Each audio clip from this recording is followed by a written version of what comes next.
Since we are here at Davos, it's a very interesting time to be here. Every 4 years, a new US president is sworn in. That's happened literally less than 4 hours ago.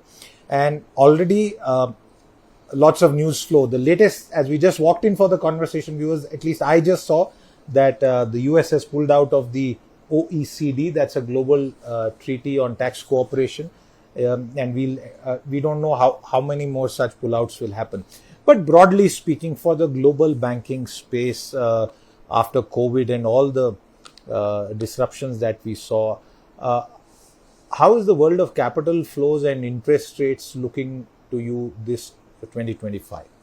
So if you look at what is happening globally, Fed was on a path to reduce interest rates, but at the same time, if you watch what Trump is saying and what he intends to do with higher trade tariffs, with where the fiscal deficit is going, I think the runway to be able to cut rates is reducing quite sharply. I think you will see over a period of time they might have to, or they might be forced to increase interest rates, because as fiscal deficit in the US keeps rising, and if you add what Trump wants to do to it, the outstanding debt of the government and the fiscal deficit will only balloon from here. And so the investors will demand a higher price, is our view. So in that sense, you might see actually an uptick in interest rates in the US.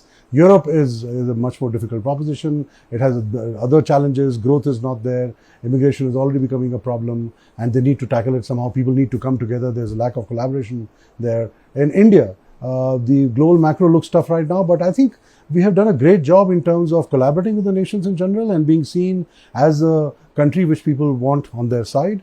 While we have seen tightening of liquidity, we have seen that the deposit and the credit growth has been muted as a result of fiscal and monetary tightening. But I think we have very smart people working in some of these institutions and the government, and they know how this needs to be managed upwards. And I'm quite hopeful that things will hopefully ease over a period of time. The biggest global macro which will keep coming all the time is something which you just mentioned. I think Trump will be very active in the next 12 to 18 months. And every time some action is taken, it will have some ripple effect across the global economy, including India. I mean, India can't be oblivious to what is happening around the world. So while we remain a great growth story, while we remain very optimistic about what India can do, you might see this volatility which could cause a bit of a problem. And we have to be watchful.